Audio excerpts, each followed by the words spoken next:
कुस्तीपटू विनेश फोगाटने अपात्रता प्रकरणावर केलेल्या अपिलावर CAS कडे सुनावणी पार पडलीये.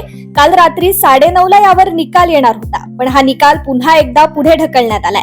त्यामुळे आता 13 ऑगस्ट रोजी या अपिलावरील निकाल जाहीर होणार आहे. याआधी 11 ऑगस्टला निकाल येईल असं सांगण्यात येत होतं, पण आता आलेल्या नव्या अपडेटनुसार मंगळवारी म्हणजेच 13 ऑगस्टला हा निकाल जाहीर होणार आहे.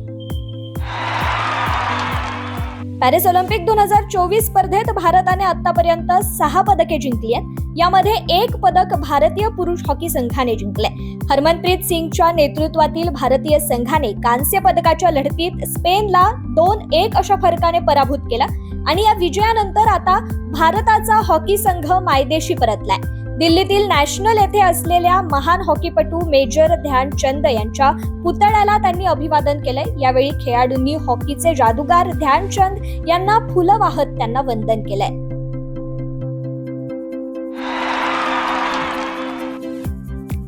अलीकडेच पार पडलेल्या 3 सामन्यांच्या वनडे मालिकेत भारताला पराभव पत्करावा लागलाय.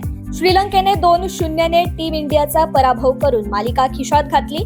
मात्र भारताचा पराभव होताच पाकिस्तानचा माजी खेळाडू तन्वीर अहमद बरळलाय.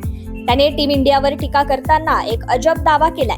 टीम इंडियाने स्वतःच्या कामगिरीकडे लक्ष द्यावं, मग पाकिस्तानला सल्ले द्यायला हवेत. तर रोहित शर्मा, विराट कोहली आणि जसप्रीत बुमराह पाकिस्तान विरुद्धच्या सामन्यात खेळले नाहीत, तर पाकिस्तान भारताचा सहज पराभव करेल असं तन्वीर अहमदने दावा केलाय. पाकिस्तान विरुद्ध बांगलादेश यांच्यात 21 ऑगस्ट पासून कसोटी मालिका खेळवण्यात येणार आहे. एकूण 2 सामन्यांची ही कसोटी मालिका असणार आहे. मात्र बांगलादेशमध्ये गेल्या काही दिवसांपासून भयानक स्थिती आहे. त्यामुळे अद्याप बांगलादेश क्रिकेट बोर्डाने या मालिकेसाठी संघ जाहीर केला नाहीये. मात्र बांगलादेश क्रिकेट बोर्डाने या मालिकेच्या पार्श्वभूमीवर मोठा निर्णय घेतलाय. बांगलादेशचे खेळाडू या निर्णयानंतर लवकरच पाकिस्तानच्या दिशेने रवाना होतील.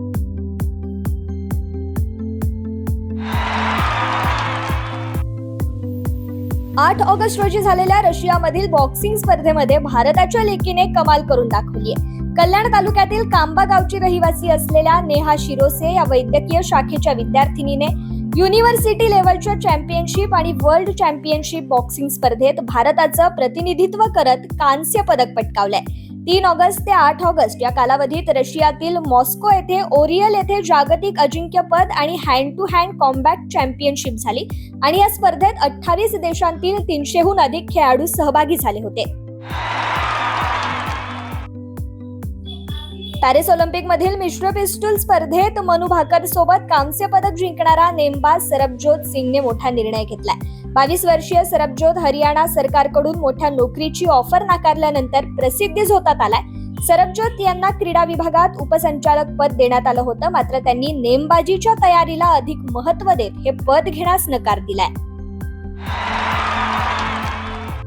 आज भारताची महिला कुस्तीपटू रितिका हुड्डा हिला आणखी एक पदक मिळवण्याची संधी मिळणार आहे. त्यामुळे आज ते पदक नावावर होणार की नाही हे पाहणं महत्त्वाचं ठरणार आहे. रितिका हुड्डाने राऊंड ऑफ 16 मध्ये दमदार कामगिरी करत सामना एकतर्फी जिंकला होता, परंतु क्वार्टर फायनल मध्ये तिला वर्ल्ड नंबर 1 शी सामना करावा लागला आणि तिला पराभवाचा सामना करावा लागला. परंतु आता तिला रॅपिड चेंज राऊंड मधून कांस्य पदक मिळवण्याची आणखी एक संधी आज मिळणार आहे आणि आज तिचा सामना दुपारी 2:30 वाजता रॅपिड चेंज राऊंड होणार आहे.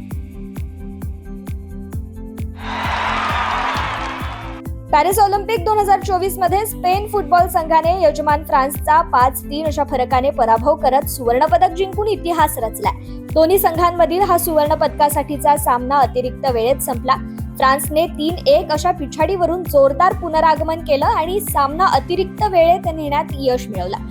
परंतु अखेरीस स्पेनने बाजी मारली. अशा प्रकारे अंतिम सामन्यात दोन्ही संघांनी एकूण 8 गोल केले आणि हा तोच स्पेन आहे ज्याला भारताने हॉकीमध्ये कांस्य पदकाच्या सामन्यात पराभूत केलं होतं.